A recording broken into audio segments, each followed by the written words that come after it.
We were created to become like Jesus. Kaya pinadala si Jesus Christ because we are supposed to follow His footsteps. We are supposed to be like Him in our lives, sa pananalita natin, sa kilos natin. Yung purpose natin is to be like Jesus. That's why pag minsan hindi natin magawa yon, that's why we sense there is something na kulang sa mabuhay natin. Because hindi natin na-hit yung purpose. And yung purpose number 4 is we were created to serve Him. Ito yung last 7 lessons natin, which is all about service. Pagsiserve sa Panginoon. And the last one, yung last purpose is you were made for a mission. Kaya pinatugtog natin yung kanina. Last time, yung topic natin is may mga mission tayo. Each of us, God has given a mission. Walang exempted, walang nagsasabi na may edad na ako, hindi na ako pwede mag-mission. Okay. No? Kasi kung titingnan natin yung kanta kanina, even just across the street, may mission ka. Hindi mo na kailangan pumunta pa sa malayo, hindi mo na kailangan mag-missions across sa kung saan-saan, sa ibang continents. But even just across our street, may mission tayo. Okay? So you were made for a mission, and yung second lesson natin is sharing your life message. No? Hindi tayo makapag-share kung walang message ang buhay natin. Napaka-importante na it is important that we will not forget how God touched our hearts. How God has transformed us. Because that was the start of our relationship with Him. When we decided to give our lives to Christ, yung message ng life natin nag-start. That's why we decided to invite Christ and have Him in our hearts, because He was able to show us that He is powerful and that He is a great God and He is the God of our life. So each of us has a message to share. Magkakaiba yung mga message natin. Hindi pare-pareho. Okay. Because iba-iba yung pagka-touch sa atin. God touched us differently. No? Hindi ibig sabihin na ang message ni Ate Zene ay pareho ng message ni Ate Marlene. No? We all have different messages in our life. At dapat malaman natin kung ano yon, because yung message na yon, doon tayo mag-start sa mission natin. Kasi yung message ng Panginoon sa'yo lang yon. Hindi yun pwedeng copy. Nobody can copy the message that God has for you because they have their own message. So hindi natin pwedeng i-fake or hindi natin pwedeng sabihin na because na-save yung kapatid ko, ganun din ang message ko. No? Try to look for your own message. How God has spoken to you. Hindi pwedeng mag-copy-paste. Kasi yun, yung message na yun ang ipapagawa sa iyo ng Panginoon to share to other people. Kung paano kanya binago. So, sharing your life message. 1 John 5:10, those who believe in the Son of God have the testimony of God in them. That's a God's Word translation. So, lahat ng naniniwala, those who believe in the Son of God have the testimony of God in them. So, lahat tayo, we have God's testimony in us. We have a message to share to the world. Because we believe in God.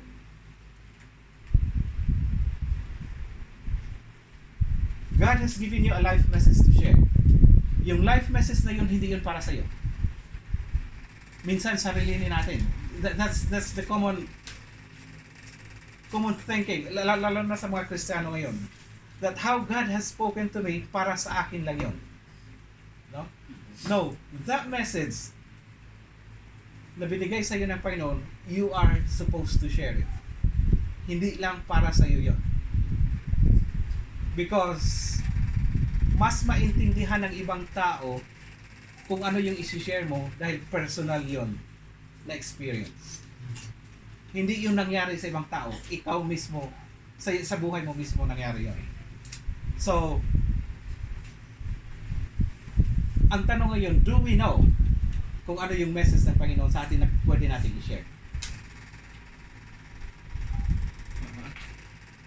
Yung message natin hindi nagtatapos when we offer ourselves to Christ. The message na pinapakita ng Panginoon is everyday. Kasi may everyday nagbabago yung buhay mo. Everyday nangungusap ang Panginoon sa iyo. So wag natin isipin na because I accepted Christ, ito na yung message ko. No. God has given you experiences maya-maya kung i-ano natin kung paano gagawin yung message na yan. Okay? But we all need to know and we all need to understand that we have a message to share. And each one of us, my unique message. You have your own message. Okay? 2 Corinthians 2:17, we speak the truth before God as messengers of God. So yung message na binigay sa atin ng Panginoon, tayo na magiging messenger doon. We are the messengers of that message that God has put in our hearts. Hindi pwedeng ang message ni Arvin si Chris ang mag-share. Or vice versa. No? The message that God has for your life, how God touched you, is your own message to share. Kaya nga, dapat sa church, napakaraming message. Kung lahat-lahat lang, mag-testimony. Kasi kanya-kanya eh. And, tingnan na lang, just imagine, kung lahat tatayo, o lahat magpatotoo, no? How powerful the church is. Kung pagsama-samahin yung mga experiences natin, pagsama-samahin, how God has touched our hearts, how God converted us, how God spoke to our hearts, there is power in it. At hindi lang nag-iisa. That's why there is power in the church dahil isa-isa sa atin ay may power. Pag sama-samahin mo yung malaking power yan. And in our testimonies, in our messages, there is power. Yung binabasa nga namin ni Pastor ngayon na libro, ang power dapat sa mga Kristiyano ay normal sa mga anak ng Diyos. Amen. Hindi yung parang hinahanap mo pa. Pag-bet lang. Yeah, oo, yung mag-attend lang tayo ng mga conference, parang doon lang tayo nagka-power. No, the moment you receive Christ, there is power that is given to you. At dapat yung power na yon, ito yung power na ito ang magpapakita sa tagalabas eh. Because it is not your power, but it is the power of God that is in you. And part of that power, yung message mo. Yung message ng buhay mo. Okay, 4 parts of your life message. No? May 4 na parts yung message ng buhay natin. Number 1 is your testimony, which is the story of how you began a relationship with Jesus. So your life message starts with your testimony of how you started your relationship with God, how you started your relationship with Jesus Christ. All of us, when we started a relationship with God, lahat tayo may naramdaman, lahat tayo may nakita. That is hindi natural, hindi common, no? Somehow we have felt the touch of God sa mga puso natin. And that is our testimony. That is when our relationship with God starts. And your testimony starts from there. No? Yung testimony mo. So, number 1 of your life message is your testimony. Yung pangalawa, your life lessons. The lessons that God has taught you. Meron tayong mga example dito mamaya. So first is your life testimony, yung life message composed of your life testimony, your life lessons. Kaya nga araw-araw tayong nananalangin eh. Because araw-araw tinuturuan tayo ng Diyos. Pagising pa natin sa umaga, may natutunan na tayo. Pag nag-devotion tayo, may natutunan na tayo. God is teaching us every day.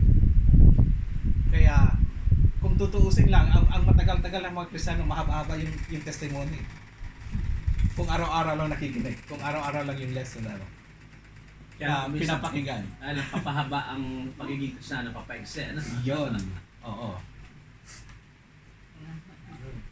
Yun ang katotohanan, Pastor, na nangyari. Okay? Next is your godly passions. The issues God shaped you to care about. May mga bagay na passionate ka. May mga bagay na concern ka. That is part of your life message. No? Kaya may mga taong nagsishare sa mga prostitute dyan sa town. Because that is their passion. That is the godly passion that God placed in them. Concern na concern sila sa mga tao ito. No? That's why they go out.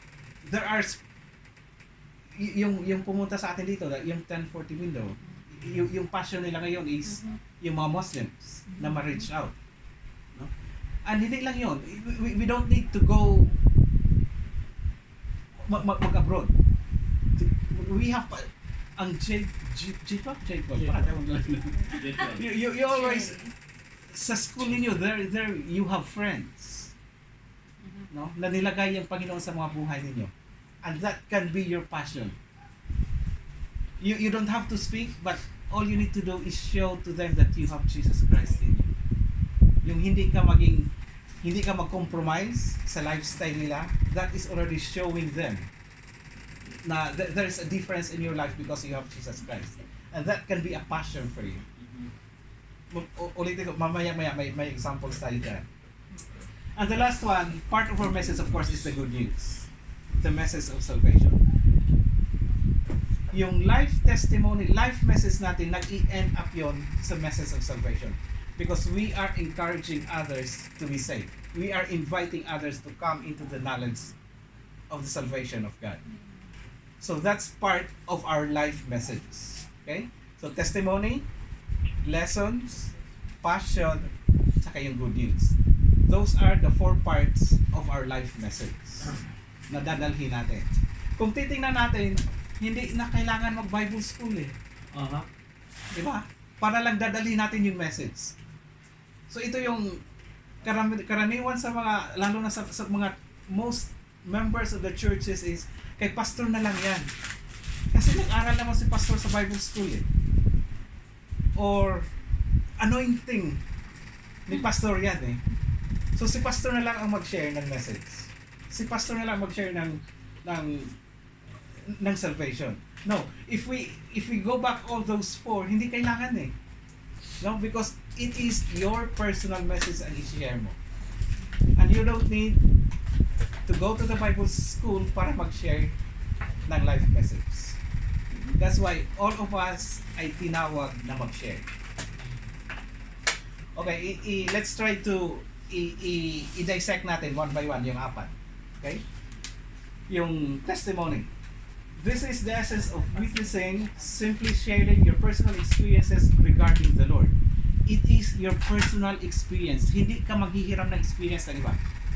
It is your personal experience with the Lord ang i-share mo, ang i-witness mo. Kung ano yung nangyari sa buhay mo.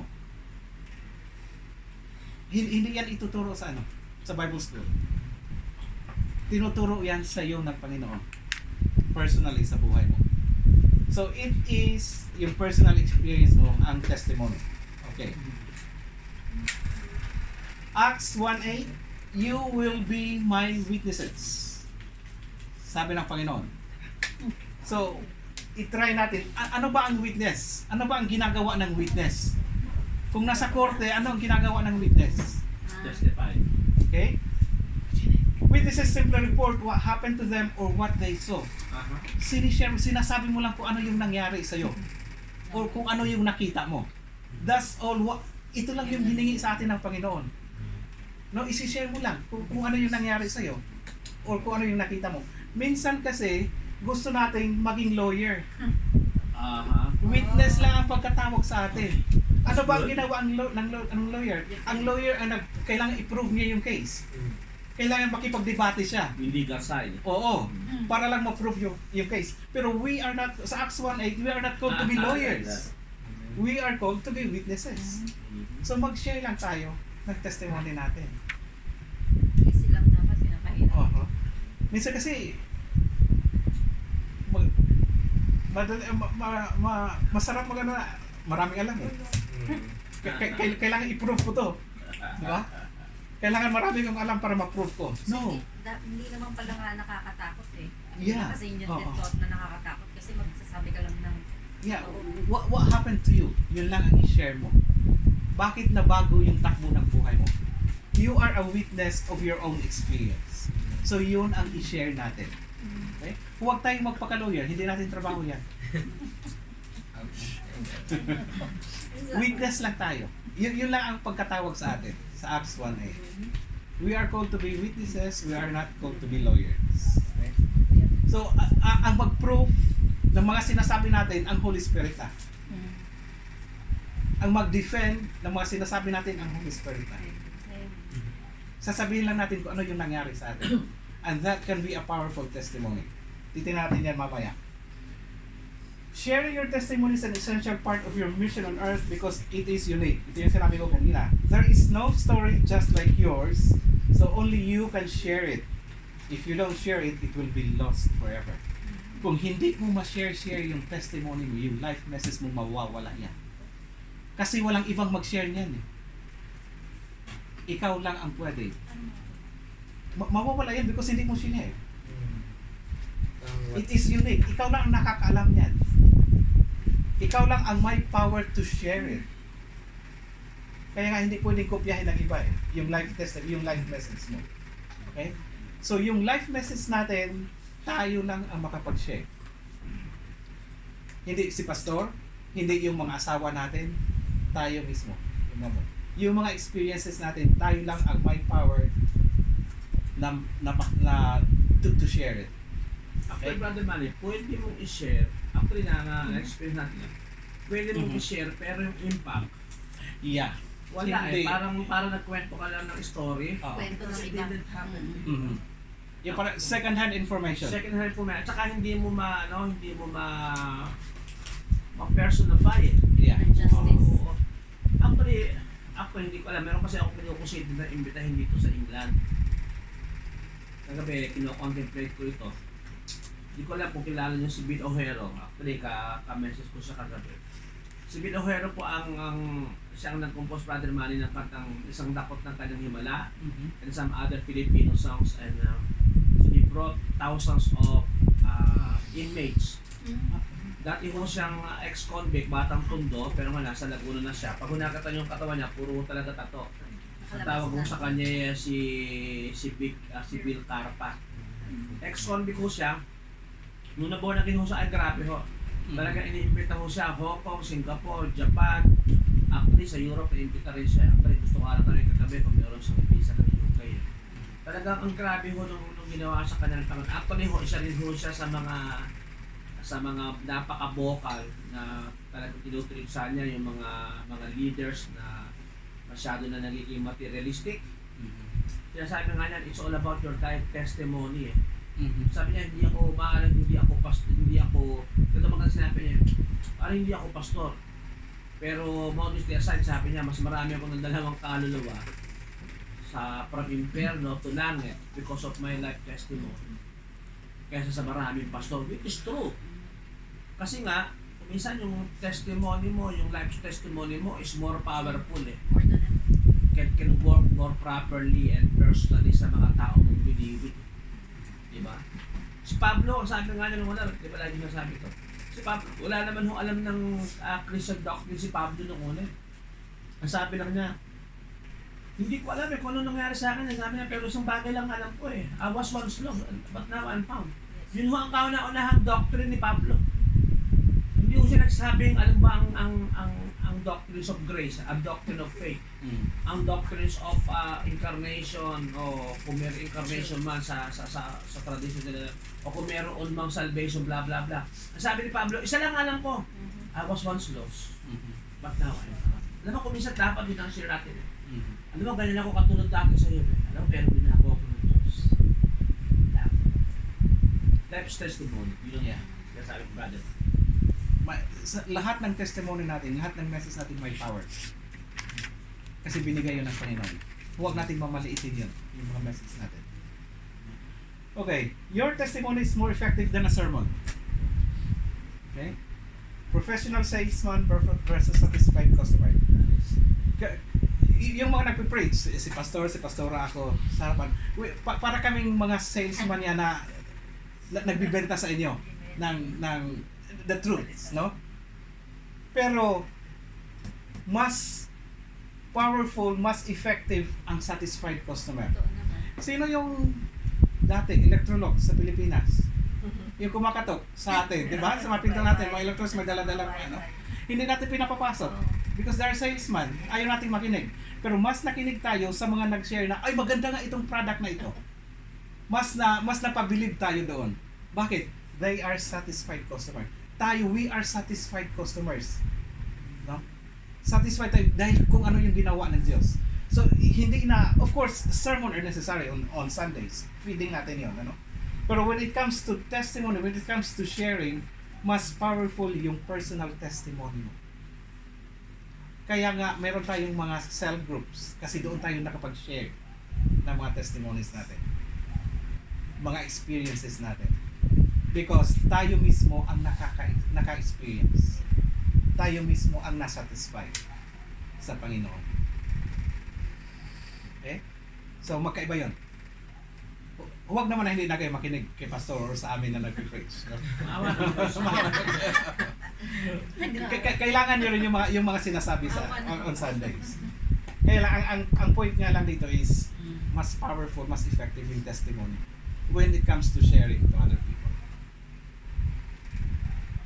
Okay? So yun ang shared stories build a relational bridge that Jesus can walk across from your heart to others. Naranasan nito yung magkwento ka ng personal na experience mo na nakanganga yung ibang nakikinig sa'yo. Amen. Diba? Nakikita niya sa atin lagi talaga napaka-powerful. Si Ate Marlene din. Pag siyang nag-share na rin. Yung parang yung attention is kuhang-kuha mo. Because you are sharing your own story. At ito yung nag-bridge na nakikinig sila, ito na yung bridge na sabi nga, that Jesus can walk across sa puso mo hanggang sa kanila. Yung sinishare mo. So there is something happen when you are sharing your own story. Through your story, nakikinig yung iba, natatouch yung iba. At mas effective yun kaysa nakaupo sila o na Sunday nakikinig. Yeah. Lalo na yung pag-share mo is yung conviction mo. Yung totoong nangyari sa buhay mo. Kaya sa Ate Marlene nga, yung pagsusugal niya, ang daming na ano doon. Diba? Because it was a personal experience. Magkiklinig si Ate, pinapatalo na sa kasi. And personal testimony. ko, pero kung tutusin, napakarami kong testimony. Araw-araw nga Ate Marlene may tinuturo sa atin. At saka nung hindi pa talaga ako sa Passion Church, ang daming mga kalokohan. Madami talaga. Yung testimony ko Na, yeah. Kaya hindi kaya isang taon. Yun yung changes na yun ang ano. Ang ginagamit sa iyo ng Panginoon for others to hear. Pero pag totoo yung sinabi mo, Brother Manny, pag nagte-testimony ako, especially sa kaibigan ko sa Anduke, lahat sila lang katulala. Tapos nakikita ko ng iba, tumutulo ang lupa. Dahil interesado sila talaga. Saan tumulo ang luha? Para Sa pisngi pala, hindi sa mata. Tumulo sa pisngi. Si Ate Luzman, actually may mga story po tayo dito na allowed po akong gamitin kasi kinuha ko yung consent nila even though ginagawa ko anonymous ba? Anonymous. Ay yung story ni Ate, lahat naman magaganda story ni Joanne, story ni Ate Luz, story ni Carlo.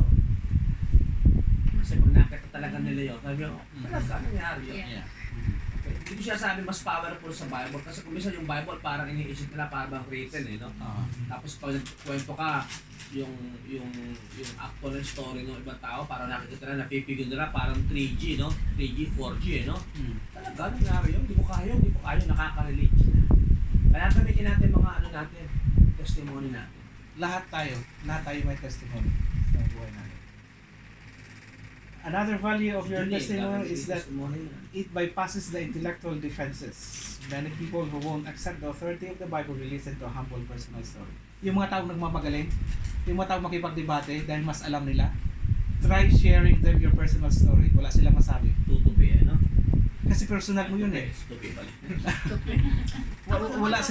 Wala silang masasabi doon. Mas Because favor naman ako ikwento ko yung sarili ko kaysa sumamak sa chismisan. Ikakwento ko buhay ng tao. Mas mabuti pa ikwento ko ang buhay ko. Mas maganda yun. Wala akong makasalanan. So, doon nakita to. Okay nga pala talaga yung testimony, lalo sa mga chismoso. Hindi ko na-realize, ano? Para bang kwentong buhay to, kailangan kinukwento niya, hindi ibang tao, sarili niya eh. Diba? Binigyan mo ako ng idea sa mga chismosa pala, hahanap ako ng isang taga-church. Magkwento ka dito. Example ito yung tithing, no? Basahan mo man sila ng verse na tithing, mahirap. Totoo. Pero i-share mo kung ano nangyari sa iyo because of your tithing. Mas nakikinig sila. Amen. Hallelujah. Dahil personal na story mo yun. Amen. Nangyari sa'yo. Memorize mo yung pabalbalitan ng Malakay 3:10. Kasama pa 11 at 12. Sasabihan ka lang, Old Testament lang yan, wala na yan sa New Testament. Pag sinabi mo, pag naman may nabasa ka sa New Testament, basta hindi yan yan. Oo nga. Pero subukan mo i-share kung ano nangyari sa iyo nung mag-tithe ka. Totoo. Makukuha mo sila. Okay? Okay, ito na yung mga sa mga taong gustong gagawa ng testimony nila. These are the key points, no? And I would like to encourage them G12, no? G12 na mag-start na kayo on how to do your own testimony. Ito parang ito yung pinaka-guide sa lahat na rin, no? Ito yung pinaka-guideline natin on how to do our testimony. First, what my life was like before I met Jesus. Ano ba yung buhay ko noon? No? Before ko sinuko yung buhay ko, anong klase yung buhay ko? Doon ka mag-start. Then, how I realized I needed Jesus. Na paano sinabi sa iyo Panginoon na kailangan mo siya. Natapa ka ba? Nagkasakit? Yeah. May experience ka ba? Na-bankrupt ka ba? Heartbroken ka ba muna? Then, how you committed your life to Jesus after that. And the last one, the difference Jesus has made in your life. Napakasimple kung tingnan, pero napaka-powerful. No? Dahil, ulitin nga, personal mo na experience, personal mo na story ito. Yung testimony mo. Dapat pala, after encounter natin, Mag-testimony. mapapagawa natin ang bawat isa ng ganito kasi para hindi makalimutan. Yeah. Sinulat ko na kasi. Yung reliable disciple. So, we can use this when we share our life story, our life message. Itong mga points na ito. Pwede natin gamitin.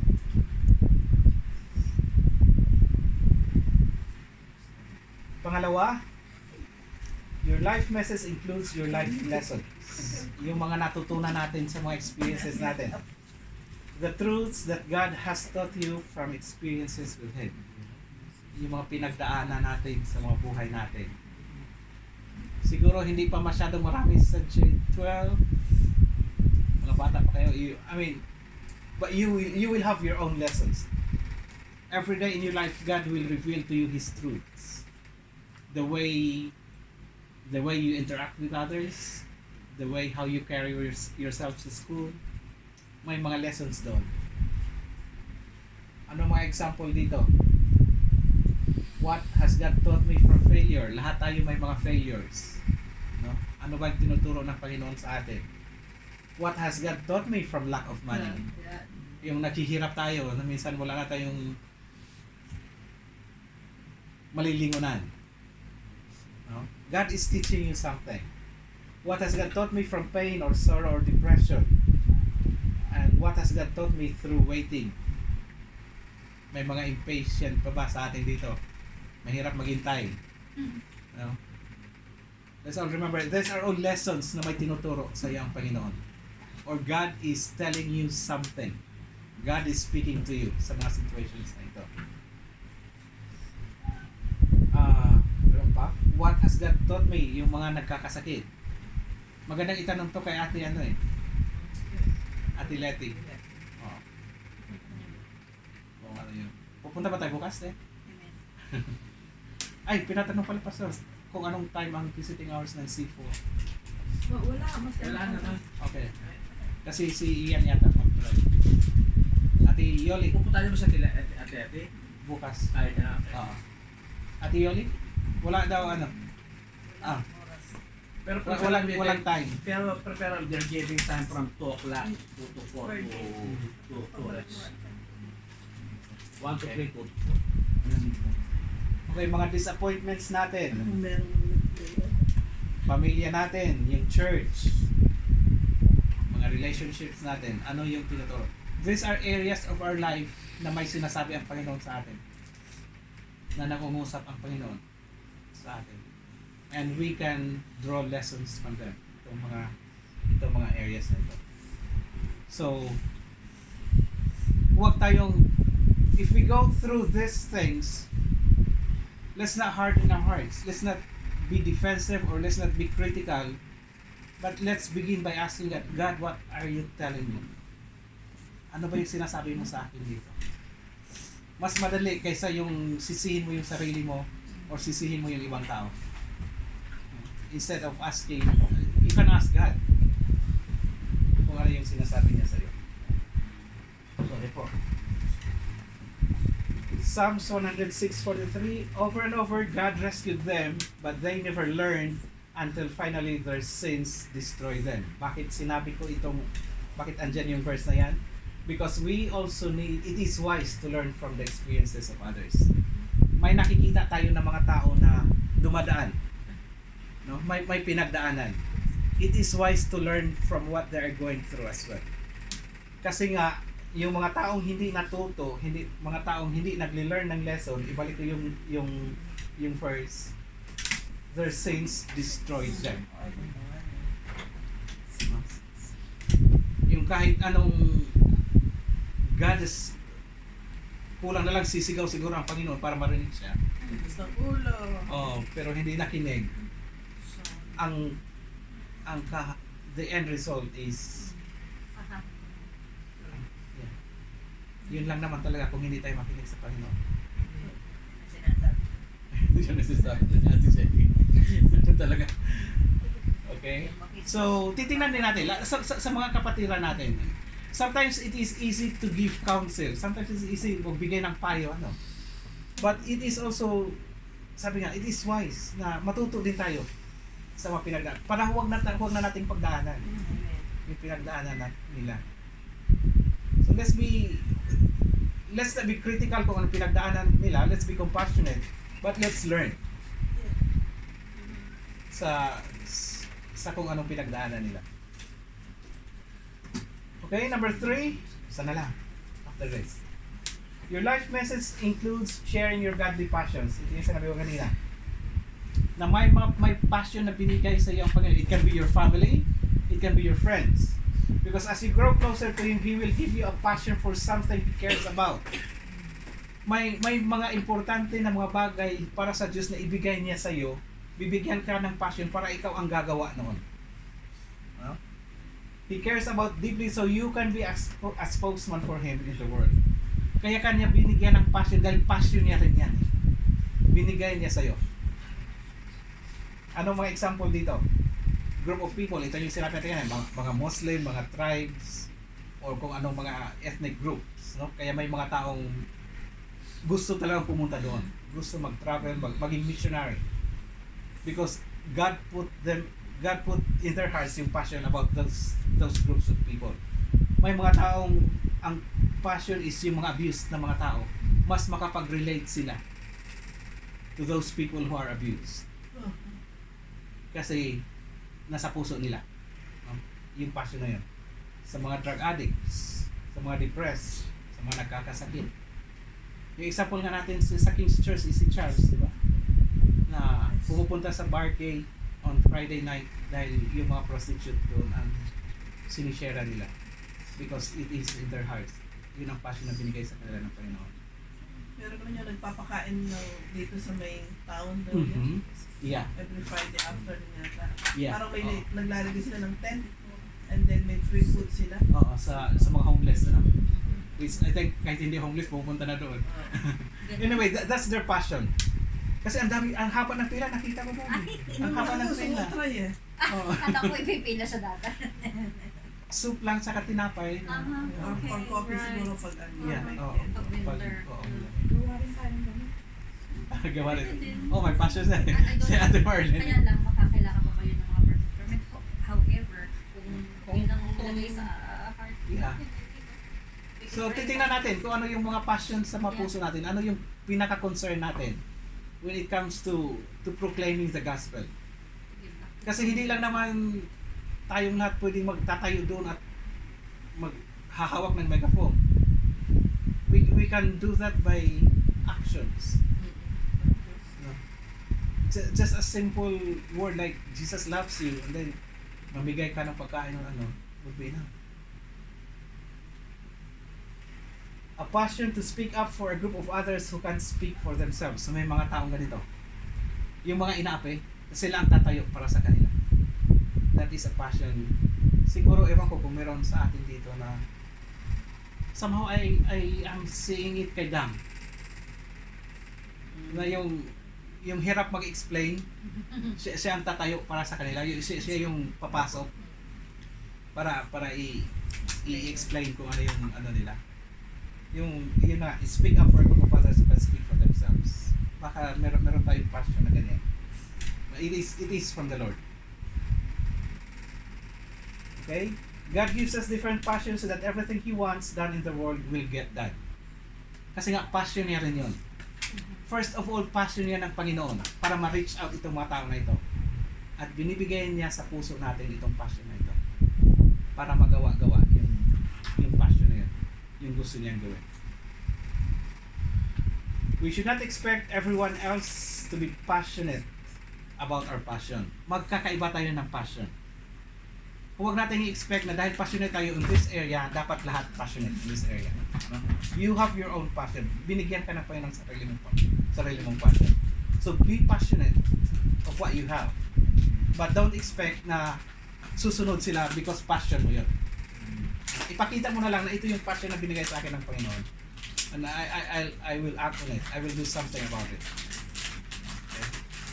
And never belittle someone else's godly passion. Maliit man yun, huwag nating maliit man yun na passion, hindi man yun yung parang hindi na sa limelight. But it is a godly passion. It is still a passion na binigay sa kanila ng Panginoon. So hayaan natin silang gagawa kung ano yung nasa puso nila. As long as it is godly.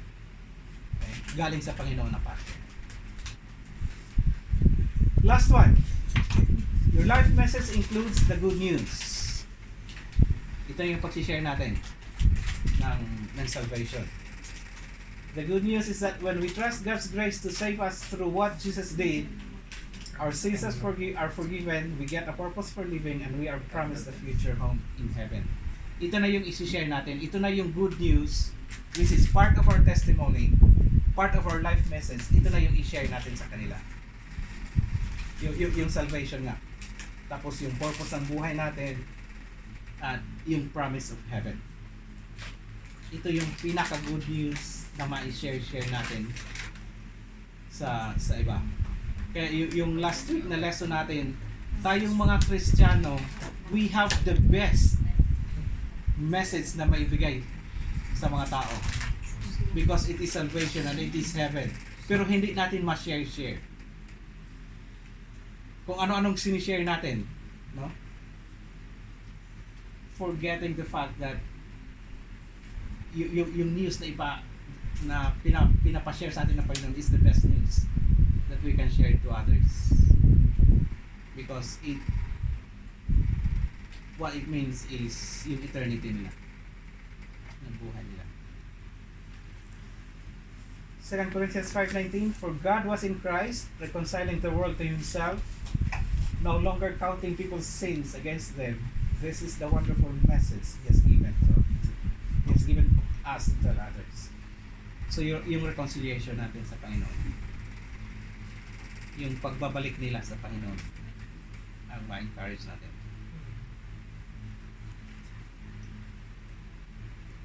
Whenever we feel uninterested about our mission in the world, let us spend some time thinking about what Jesus did for us on the cross. Pag nawawala na yung passion natin, pag nawawala na yung desire natin na mag-share, uupo na lang ulit tayo at isipin natin, ano ba ang ginawa ng Panginoon sa akin? Bakit ako may salvation? Bakit ako makapunta ng langit? that would be enough to encourage you, to drive you na gagawin yung mission sa buhay. So, again, it's all a matter of going back to the cross. 2 Peter 3:9, God doesn't want anyone to be lost. Ito yung ano, ayaw niya na may pawala. Talaga. But He wants all people to change their hearts and lives. Na magbabago ang mga tao, ma-reconcile sa Kanya. So, huwag natin sabihin, masyado na siyang makasalanan, hindi ko na-share. Masyado na siyang lulong. Wala na pag-asa. Yeah, it's not an excuse. Kasi nga, ayaw ng Panginoon. Kung titingnan natin, these people are also God's creatures. Ginawa din sila ng Panginoon eh. Sumahal sila ng Diyos. Kaya ayaw niyang mawala sila. As long as we know one person who does not know Christ, we must keep praying for them, serving them in love and sharing the good news. And as long as there is one person in our community who is not in the family of God, our church must keep reaching out. Wow. Kung may mga tao pa tayong nakilala na hindi pa nakakilala sa Panginoon, we need to keep on sharing, serving them. Ito yung mission natin sa buhay ng mga Kristiyano. Kailangan ma-reconcile sila sa Panginoon. Hindi tayo mag-convict sa kanila, but our task is to share. At i-share natin yung testimony natin. And it's not often enough to just pray. Yeah. Life message, you don't pray about your life message, you share your life message. Yeah. So, let's have the heart, the compassion of Jesus sa mga tao. You know, yung na-share ko last week is, minsan kasi tayo na nakakilala na sa Panginoon, parang secure na tayo na hindi na natin sila naisip. Andito na ako eh, sigurado na ako. Pero sila hindi pa eh. At yung pag-ibig, God's love for us is the same yung love niya sa iba eh. So huwag tayong magpaka-komportable. Let's not be comfortable because we are already saved. Sabi nga ni Obed, sure ball na tayo. No? Kasi may mga tao pang hopeless. Yes, we have given all the hope when we surrender our lives. Pero isipin din natin na may mga hopeless pa na mga tao that are still seeking for truth. Our mission field is all around us. Let us not miss the opportunities God is giving us. Mission field. From across the street or around the world. Pareho lang ang mission natin. And that is proclaiming, ang kaganda nun, proclaiming and living the truth. So hindi lang salita tayo ng salita, sa buhay natin ang truth. Makikita. Okay? And again, I would like to uulitin. Huwag nating i-miss yung opportunity na binigay sa atin ng Panginoon because for all we know, tayo lang ang makapag-reach out sa kanila. Kasi tayo lang ang kilala nila na may Kristo sa buhay. At pag na-miss natin yung opportunity na yun, mamimiss din nila. At mawawala sila.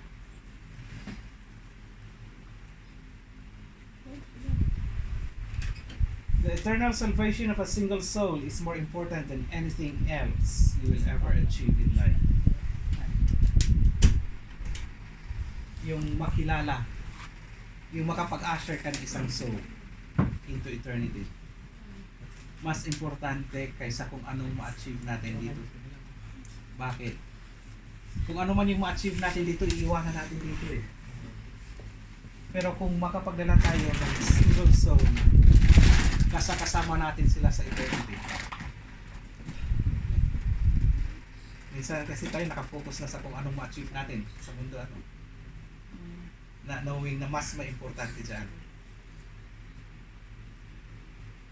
And God made us to be a member of His family. Ito na yung parang recap ng mga purposes natin.